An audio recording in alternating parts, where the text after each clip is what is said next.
Hey folks, welcome back to our Final Fantasy VI playthrough. This is part number 15, and we pick up in the world of Ruin right outside the town of South Figaro. We were about to, in fact we did, go into that cave outside of the town, and of course we couldn't complete that part, that section of it because we didn't do all the steps necessary to get that far. And one thing that we need to do is talk to these guys in here, the Crimson Robbers, and we need to find Jared, get that crew fully assembled before we go ahead and finally move on back into that cave here. So we're just kind of checking every single segment of the town here to see if we can find him. No luck down there, and in fact I do believe I remember where he's at. He's in the inn, and we're going to see if we can find him in here. There he is. Hang on a sec. Yeah, we're still here. Are we ready? Finally, come on. Alright, let's head on out of this town, hopefully for the last time. And it's probably a good idea if we go ahead and use the inn anyway, because our health and GP are kind of low. So we're going to do that before we head out into this town chasing Jared and company. And there was actually some really good stuff in this cave, and on the other side of the cave as well. So I want to make sure we're fully prepared for this. Looks like we're good to go, and we're going to go ahead, get out of the inn, out of this town, get away from these stupid NPCs that don't help us at all. Will you please move? Jesus. Alright. Good. We want them gone. Alright. Got everything we need. Let's get out of here. There's nothing else to see. We are pretty much good to go. Only thing to really check before we get out of here, once again, is the items. This is not a bad opportunity to check and make sure that you have at least 3 of all the major things, and we're going to do that right now. Obviously, tents are kind of important, so let's see what we got. Tinctures, might not hurt to have another one. Tents, I would definitely encourage you to have at least one more. Tinctures, we're going to have a couple. Looks like we're pretty much good to go. Let's get out of this godforsaken town. There's really not much else to see, and it doesn't matter which end of the town you exit from, so we're gone. Alright, let's head back over to that cave. And unfortunately, we get stuck with a ridiculously long fight that we probably should have just run away from. Yeah, whoops is right. So rather than wasting our time watching this with all the incorrect blitz inputs and mistakes with magnitude 8 and nearly failing the challenge, I think we're just going to whoopsie speed right past all this crapola. This is not one of my finer moments here, but you know what? I was just kind of lazy. I was trying to just attack, strike it out of here, and yeah, it didn't work very well. So now I gotta burn through a tent. We bought that one tent for that one reason. Alright, so we're basically gonna keep this on whoop speed all the way through to the end of the cave because we've already seen this section of the cave. There's not a whole lot else to see. So we'll burn all the way through it. Interestingly, we just got a peace ring out of that fight. That was kind of interesting, right? I said interesting too many times, didn't I? Interesting. Okay, so the peace ring can be very useful for selling to get extra GP, and we're going to do that at the next available moment. Right now, we're just going to continue to move on through, save and gain some good skills and levels there. Make sure you got everything you need here, and I believe that Sabin learned the X-Zone spell. That's what we were looking at right there. So remember, as you're watching this story and cutscene here, we don't really care too much about, there are 2 spells that you need to have ready to go for the tougher battles. The first one is Vanish, and the second one is X-Zone. When those 2 spells are equipped and cast on the tougher bosses here, really any enemy in the game, it will outright kill them. So they are critical. We've got 1 down, 1 to go, and they don't necessarily have to be learned by the same person. In fact, I would encourage you to spread those spells out amongst multiple players, at least until you have more time for all players to learn all those spells. Looks like we're good to go here. We're going to go ahead and cross the turtle shell, and we're going to see what exactly Jared and company ran into here when they ran across. And what do we got in here? Empty chest. Not a whole lot we can do there. So we're going to go ahead and slip on by these enemies here. And we're going to see if, in fact, there are some decent items and spells and weapons and armors and stuff here. I'm willing to bet we're going to find something of interest. Go ahead and finish this off. Go ahead and run away. No sense in killing the stuff we don't really need to. We can move on through. A lot of open chests already. We can automatically assume that the Crimson Robbers already opened everything up here, and I'm pretty sure that's a safe assumption. I don't know who else could possibly be in here with us. Take out these clowns. Hopefully that'll be the last of this crew. It's really unfortunate that Celeste doesn't have level 2 magic right now, but we didn't really take the time to level her before the floating continent, and now we're paying the price for it. I think what we'll probably do is between the end of this video and the next one, we'll probably do some offline power leveling for Celeste, since she is one of the main players right now in this game. I think we're good to go. I'm going to keep on moving. Alright, now, what do we got up here? We got a two-way split. Ooh, Siegfried. Let's go. Nah, that's alright. I'll pass. Alright, not a whole lot else to see here. Let's just keep on moving on through the cave. Anything else of interest here? Not really. And, ooh, look where we're at now. We are back in the basement of Figaro Castle. Not a lot here. It was awful. What was awful? Jared's breath? Well, we can't leave, we can't go out, so we can only assume that we're in the castle and it's still underground, under the desert. Oh, and check this out. We can finally go down into the lower section of the basement that the old guy was blocking us from. So, we are now in the basement of the Figaro Castle, and I will tell you, it's a good thing we couldn't go in the World of Balance, because this is definitely a tougher section with tougher enemies. Now, yes, we've seen these before in the cave leading up here. But still, like I said, if you were fighting these guys in the World of Balance, it wouldn't have went too well for you. So we're going to go ahead and take out as many as we can. This is actually also a very good opportunity to do some power leveling here. We're going to get Celeste well over 800 HP, in fact maybe over 900, get both characters up there. And that'll be very important because once we get past this section, we're going to be encountering quite difficult enemies out in the open world. Gravity Rod, Crystal Helm. Now the Crystal Helmet is the highest rated base helmet that you can get outside of specialty helmets. So of course you have gold, then diamond, then crystal. Also we picked up a Gravity Rod, and the Gravity Rod is very useful for users like Strago because it will randomly cast the spell Demi. Demi, of course, in case you may have forgotten, is a spell that will cut the enemy's HP in half. So it certainly won't outright kill the player or the enemy, but it will do a huge chunk of damage on random. So if you feel kind of lucky, you like rolling the dice, that might be a good one to use. Not my personal cup of tea. So we got that, Crystal Helm, what's in here? An Ether and an X Potion, nothing we haven't seen a million times before, but still good stuff to have. Alright, let's go up here, and there are some interesting treasures up here. There's a couple good ones, I believe, one for sure. Regal Crown, that is a very good helmet that either Sabin or Edgar can use. Check out the defense boost, the magic boost, magic defense boost, so very excellent crown. We're going to go ahead and put it on Sabin. And we're going to head back down to the main section here. And I believe we're going to be almost at the engine room, almost at a boss fight here.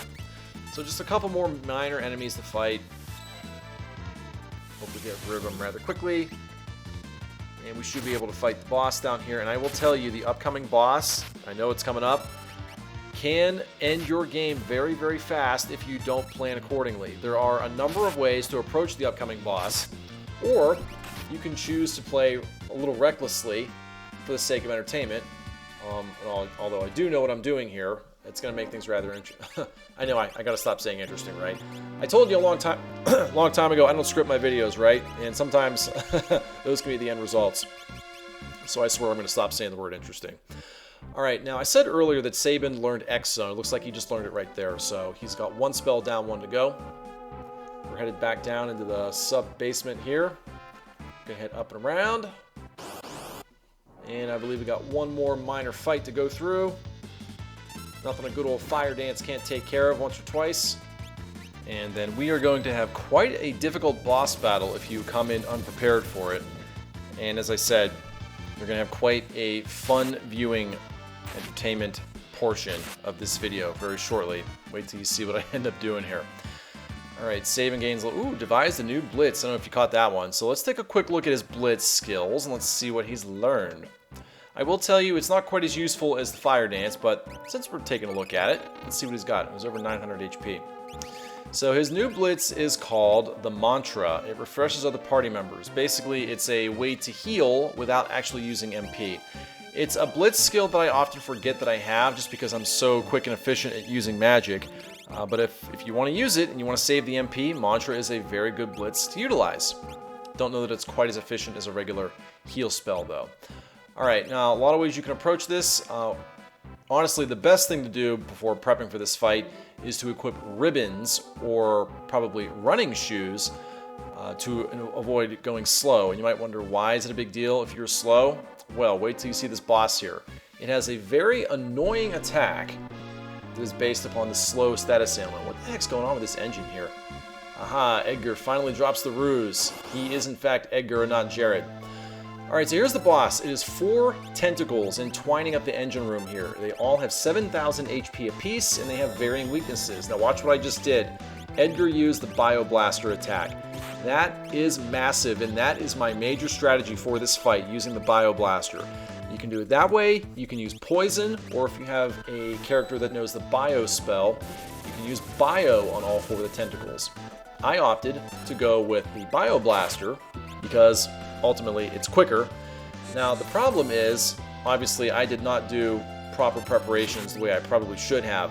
What I should have done was put ribbons or running shoes on multiple heroes here, because the problem is this boss uses an attack called Seize in 2 forms. First one will slow the character down, and then the second time it uses it, it will basically snap them up and it will hold on to them until it saps nearly all of the life out of that character or outright kills them. It's a 30-second hold, I believe. So, as I said, a couple ways you can handle it. If you want to avoid them ever being ensnared, just ensure that you have haste equipped at all times, or the running shoes, whatever you want to call it.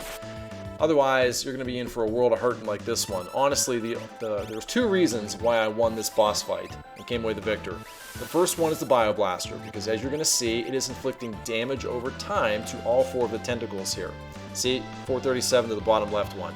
That wouldn't have happened if we hadn't have done the Bio Blaster. So the very sneaky attack that we snuck in there, but we got it. And the other big reason we're going to win this fight is because of Sabin and his running shoes. Because he has running shoes and haste automatically always equipped, there is no fear of him ever being taken up by one of the tentacles here. So, as I said, a little risky, but I kind of knew what I was doing going into this. I just wanted to make the fight entertaining. So, problem, Celeste is down. We no longer have a dedicated healer here. Edgar is dropped out of there, so we can use him for some auxiliary damage, although Sabin is going to be doing the brunt of it here. And looks like one of the tentacles just went down. And one of the most annoying aspects of this fight is that all 4 of those tentacles, I believe all 4 of them, know the poison and bio spells. And unfortunately, Edgar just went down, so we're now down to only Sabin. And we're going to try to utilize him to bring back at least one, if not both, the characters with the life spell. And honestly, it's not going to matter too much because, yeah, see, the Seize has no effect on Sabin because he's permanently in haste status. Alright, so we've come to the conclusion that life and cure and keeping them alive is not going to be of any good. It's not going to matter too much. So you can see why coming into this battle with running shoes is so critical here. Had we not done that in the Bio Blast, probably would have had a game over here. So we're just going to let this play out. See, I think what we were hoping to do here is both cure not only Sabin, but also Celeste. Unfortunately, it's not going to really matter here. We're just delaying the inevitable. Alright, and we got a second tentacle to go down with a combination of the Bio Blaster attack and Sabin's Claw attack. And we should be getting rid of another one of these tentacles pretty soon here. That Bio attack is nasty. I don't care what character uses it. Yeah, anytime you see Bio hit a character, you need to dispel that and cure it immediately. So the Antidote is going to take care of that for us. And watch that poison damage over time. Thankfully, Entwine didn't do anything because we have permanent haste status. Try all you want. Yeah, that is nasty damage over time to those tentacles. You never would have thought that the measly Bio Blaster would have been enough to do it. But it should be enough. Ooh, 1,400 damage. That was like 3,000 damage over 2 turns. All because of that poison Bio Blaster there. And that should basically be enough here. Sabin's going to take down all 4 tentacles by himself. And what's his reward? He gets 5 magic points. Unfortunately, didn't learn any major spells because of it. But we came out of there the victor. We made that fight interesting. Damn it, I said it again. Okay, no more. I promise. I'll never say that word again for the rest of this video. Okay. So, we get out of here. We now have Edgar, Celeste, and Sabin in our party here. And we did go ahead and buy the gold lance, but as you're going to see, ultimately it was not necessary. Why?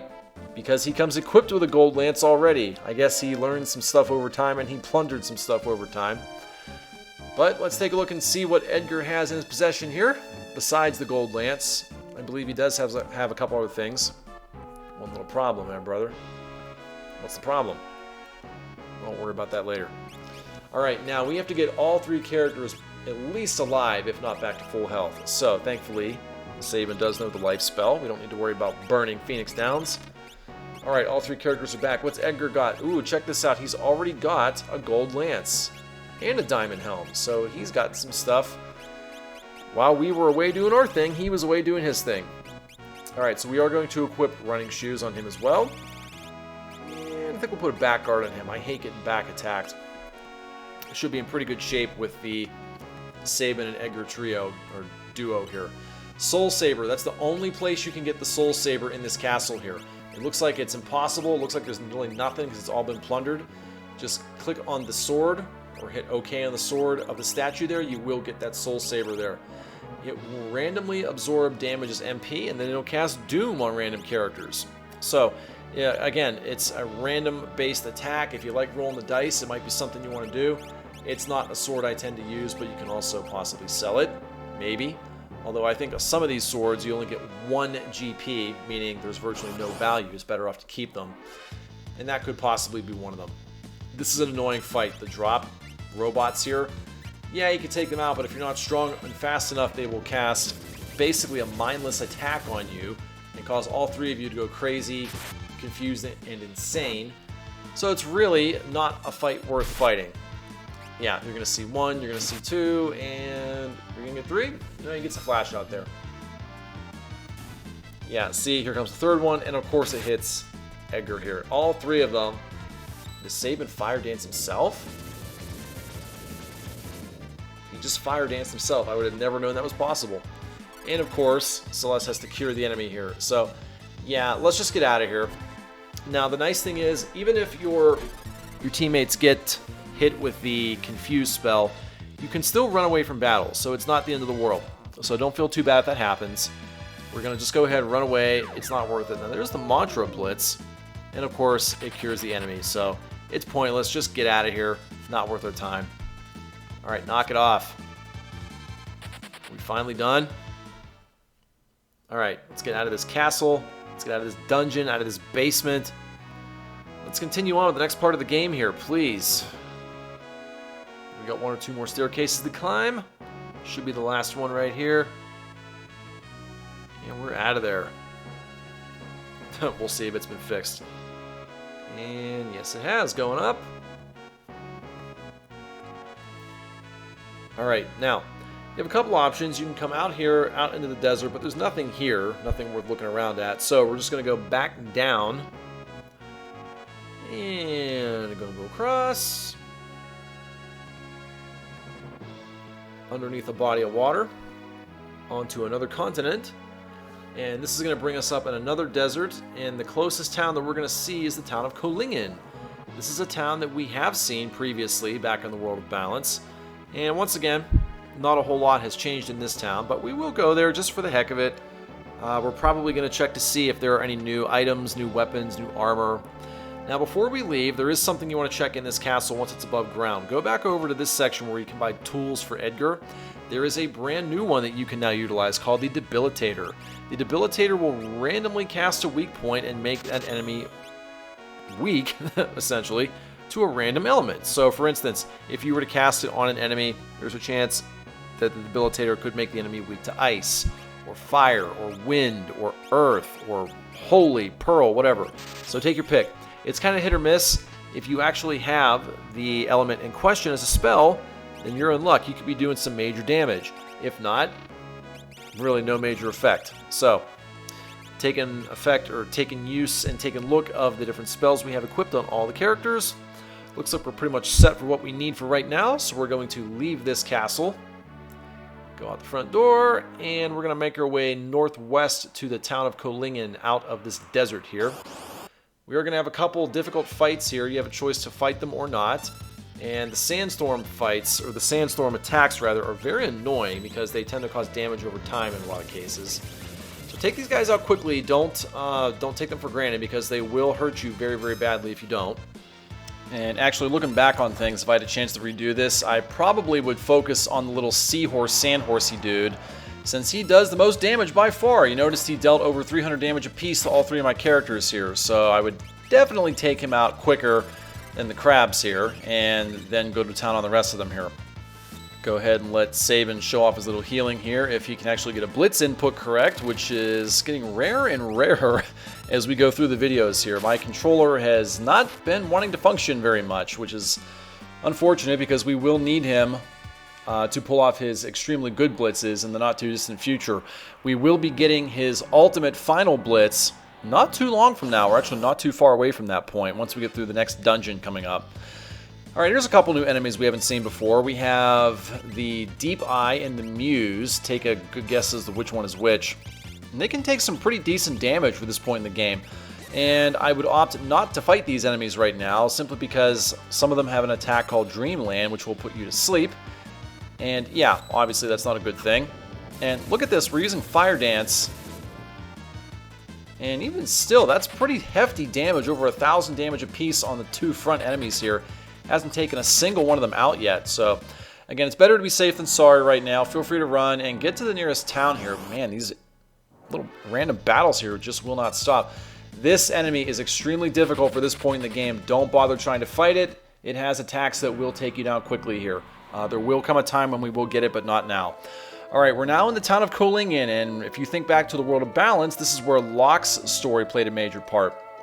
Now, there are some weapons here that you may not be familiar with, and most of them are beneficial to Setzer here. So if you have the money and the GP, go ahead and spend it mostly on him.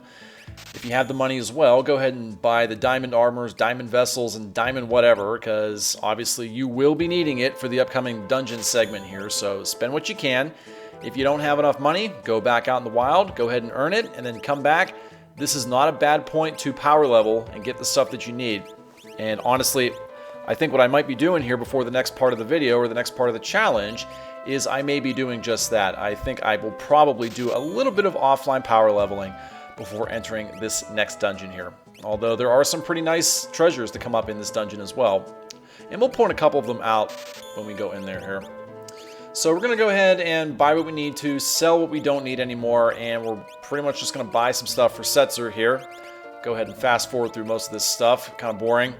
And we will get out of this town after we bought the stuff for Setzer, mostly diamond based. And we'll see you on the outside.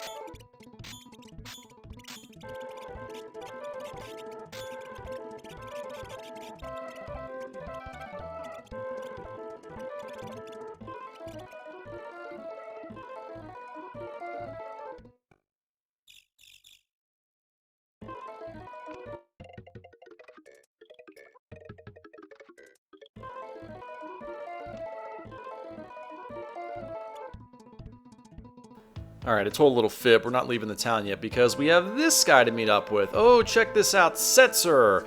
We got yet another party member that we've reunited with for the first, well, okay, second time. So obviously I know we met up with Tara, but she's in no condition to fight right now. So, reading through the story real quick, just to let you know, it looks like Setzer's kind of depressed. He has no desire to really continue fighting. But I will tell you, and you can clearly see right now, that Celeste is going to try to talk him out of it. And spoiler surprise, yep, she does, in fact, talk him out of it. Clinically depressed, no more. Setzer is now going to join our party, and we will have him for a much more permanent basis than Tara, that's for sure. So, that's kind of cool. We have a full party of 4 now, and check this out. Camera pans over to Setzer right in the middle of the inn. Ooh, check this out. We are going to get another airship. And that's awesome. We get a chance to fly around the world of Ruin and see what's out there for ourselves. Only problem is, where do we go? Where's this other airship at? Where are they pointing us at? This little rock in the little peninsula here? Well, it looks like that's the next place we gotta go, so let's go ahead and make sure that Setzer's fully equipped with all the right stuff. Ooh, we don't really have much of anything here, do we? Well, that's a problem, clearly, so we're gonna have to go back into the weapon and item shops and buy some stuff. So let's take a moment and do that. And yeah, I think we're gonna do what we're gonna do. We're gonna buy some darts. Now, I will say this, you could buy dice. The problem with dice is that it's very luck-based. If you get a high roll, high damage. Low roll, low damage. I prefer to have more consistent attack at all times. The other one you can go with is the trump. The trump is very similar to the darts.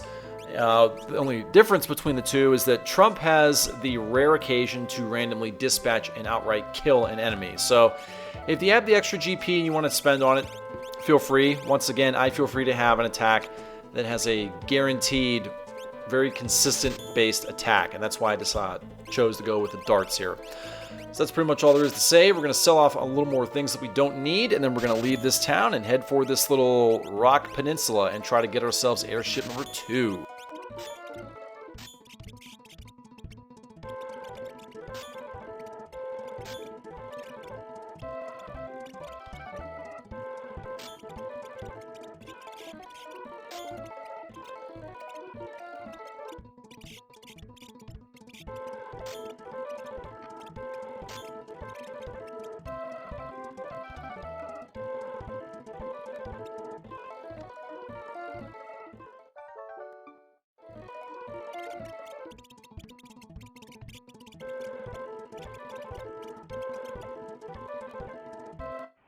Alright, we're finally out of that town, finally ready to go, and we're moving on south, and we're going to head down around to the west and up into this little peninsula, and we're going to see what the next part of this game has to hold for us here, hopefully finding another airship that we can use to fly around.